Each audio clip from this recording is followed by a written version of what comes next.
J'espère que tout le monde se porte bien et j'espère que la Côte d'Ivoire se porte bien. Votre serviteur, le général Camille Makosso, LPB de Oro, l'homme tombé du ciel sans blessure, l'homme de la Cosa Nostra, professeur de la Haute Académie de la marmaille intellectuelle posée, calme et dosée. Madouce la star a été attachée, selon les informations, par une plainte d'une jeune dame appelée Samira, qui se présenterait comme l'ex de mon fils Safarel Obiang, qui est désormais un homme marié. Que Dieu maudisse toutes les Kisa qui tenteront d'aller laper ces testaplois. À bon entendeur, salut. J'ai vu tout à l'heure la vidéo de Madouce, je ne vais pas la rediffuser, parce que tout simplement, elle est inutile, voilà. Mais j'ai vu la vidéo de Madouce. Madouce, elle est attachée. Son visage est devenu tout petit. On dirait souris qui a été pris dans le piège. Elle était même au bord des larmes. C'est-à-dire les sur internet là, on parle même le jour à Bamba. Ton visage change. Toi-même, faut voir. Ouais. Prison n'est pas bon, prison. Et voilà, c'est comme observateur qui est sorti. Tous amaigris. Il est devenu salmenti sans que l'esprit qui est en lui n'est pas totalement parti. Soit il a envie, mais voilà. Je prends la parole de façon sérieuse. En tant que le père des influenceurs en Côte d'Ivoire, en tant que le général et le président d'honneur de tous les influenceurs, pour dire deux choses. D'abord, de quoi s'agit-il? Il faut qu'on éclaire l'opinion. Ici, tout qu'après le mariage de Safarel Obiang, une jeune dame est sortie sur les réseaux dans des panels pour attester que oui, qu'elle était la copine de Safarel et qu'elle lui donnait, faisait des cadeaux, etc., etc.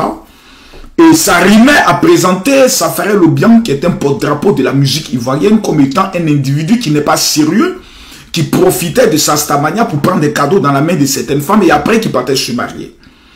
Et Madouce la star est sortie pour deux raisons. Première raison, parce qu'elle estimait que c'était salir l'image d'un artiste ivoirien. Et dans ses propos, elle a eu à dire des choses graves. Vous les femmes transgenres, si tu allais donner 400 000, tu as fait ceci, c'est quoi? Donc toi, tu es femme, tu te comportes comme garçon. Dans ses propos, en disant ce thème qu'elle ne peut-être maîtrise pas, pour nous qui comprenons un peu, qui avons assisté à son live, elle voulait présenter pour dire, toi, tu es une femme et puis tu veux te comporter comme un homme. Donc, transgenre. Or, dans le thème, je peux le dire, étymologique, excusez-moi, prenez un, laissez l'autre, du mot transgenre, ce sont des femmes qui ont changé de sexe. Ou ce sont des hommes qui ont changé de sexe dans le but de devenir des femmes. Donc, elle, je ne pense pas qu'elle maîtrise cela. Donc, elle a tenu ses propos et autres, elle n'était pas du tout tendre vis-à-vis de la jeune dame après lui donnant des conseils, etc., etc. Et selon les informations, l'oncle ou la jeune dame, par procuration par son oncle, a décidé de porter plainte pour diffamation, atteinte à l'honneur, bon, beaucoup de choses que vous savez lorsqu'on veut taper quelqu'un, il y a tous les éléments juridiques quand tu as tenu des propos pour te taper. Mais je pense qu'en Côte d'Ivoire, si Camille Makosso voulait porter plainte contre tout le monde, c'est la moitié de la population ivoirienne qui serait aujourd'hui en prison. Quand tu es grand, il y a des choses que tu laisses passer. Quand une affaire est passée, il y a des choses qu'il faut apprendre dans l'art de la sagesse à laisser passer. Des choses qui sont inutiles. Des choses dans l'esprit de la grandeur. Un grand accepte tout. Un grand pardonne tout. Un grand encaisse tout. Je répète, si quelqu'un en Camille Makosso voulait porter plainte pour diffamation, injure, calomnie, c'est la moitié de la population ivoirienne qui sera la maca. Parce que qu'est-ce qu'on n'a pas dit de Makosso? Même quand j'ai les éléments, les arguments d'aller porter plainte, je vais jusqu'en... Après, je fais rétropédalage. Attends, on sait que maintenant, il y a des juges, quand je viens porter plainte, on sait. Tu vas après pardonner parce que tu es pasteur, tu as le cœur d'un pasteur et autres. Est-ce que notre soeur, Madoussou la star, que plusieurs personnes sont en train de faire des plans, libérer Madoussou, a raison. Si elle avait raison, elle n'allait pas demander pardon. Parce qu'ils ont relevé le point dans ses propos qui sont des points qui sont condamnables. Donc à partir de là, Une personne qui a le courage de demander pardon, moi, en tant que le président d'honneur des influenceurs, j'aimerais m'adresser aux autorités judiciaires. Vous avez raison d'essayer d'assainir le milieu en prenant le soin de mater les brebis galeuses.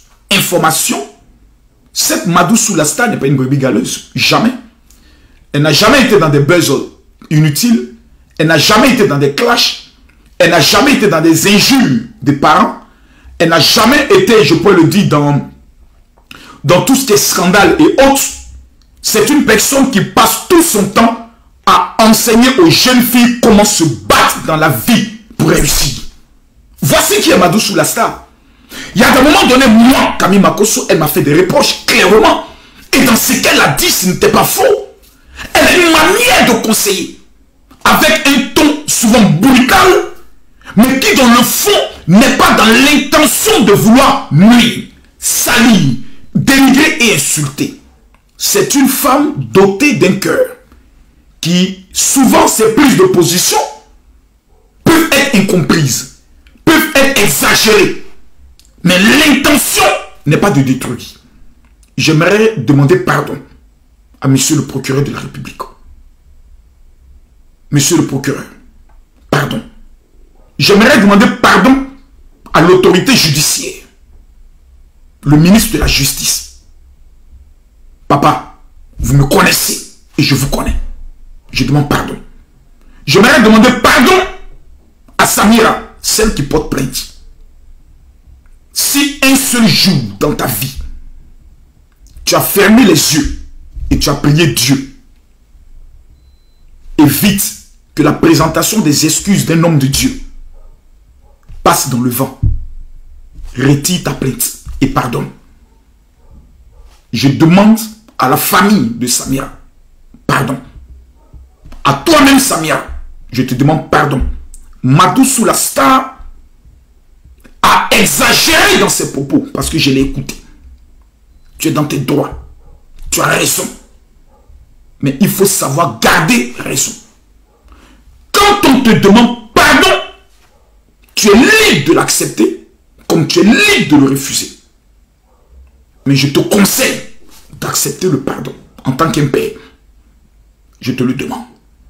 J'aimerais dire aux autorités judiciaires, le monde des réseaux sociaux et des influenceurs est en train d'être régulé. Aidez-nous à le réguler.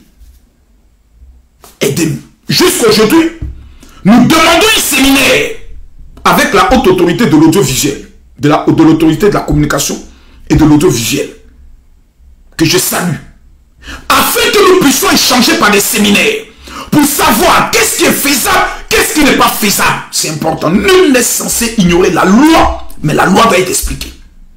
Nous voulons avoir une rencontre avec le procureur de la République, le procureur général si possible, afin qu'on nous explique. Nous allons procéder à une première identification des influenceurs en Côte d'Ivoire. Permettez-nous de pouvoir organiser cette rencontre, qu'on puisse se parler. À l'orée de l'élection présidentielle, quelle doit être l'attitude des influenceurs, blogueurs, activistes, cyberactivistes sur les réseaux sociaux? Voici des thématiques sur lesquelles nous voulons travailler. C'est très important. Parce que vous le vouliez ou pas, que nous le voulions ou pas, les influenceurs aujourd'hui ont plus de poids que les journalistes en Côte d'Ivoire. Oui. Ils sont plus suivis, ils sont plus écoutés. Et demain, ces individus, ces gens, on aura besoin d'eux. Les clashs désordonnés ont cessé. Bobli est mort. Ça conseillait beaucoup de personnes. Certaines brebis galeuses n'essaient pas de rentrer dans la République. Nous sommes en train de les conscientiser. Ces gens d'arrestation permettent à certains de se radicaliser et à d'autres de comprendre. Je les invite à comprendre. Mais je demande pardon. Je ne connais ni d'Adam, ni d'Ève, Madou Soulastar. Je ne l'ai jamais vu, je ne l'ai jamais rencontré de ma vie. Mais j'ai appris à connaître l'homme, l'être humain. Nous sommes tous des Africains. Au-delà de la justice, il y a le caractère humain et africain qui nous anime. C'est une mère qui se bat dans son petit coin, qui travaille dans son petit coin, qui essaie de motiver des jeunes filles à abandonner la prostitution pour travailler.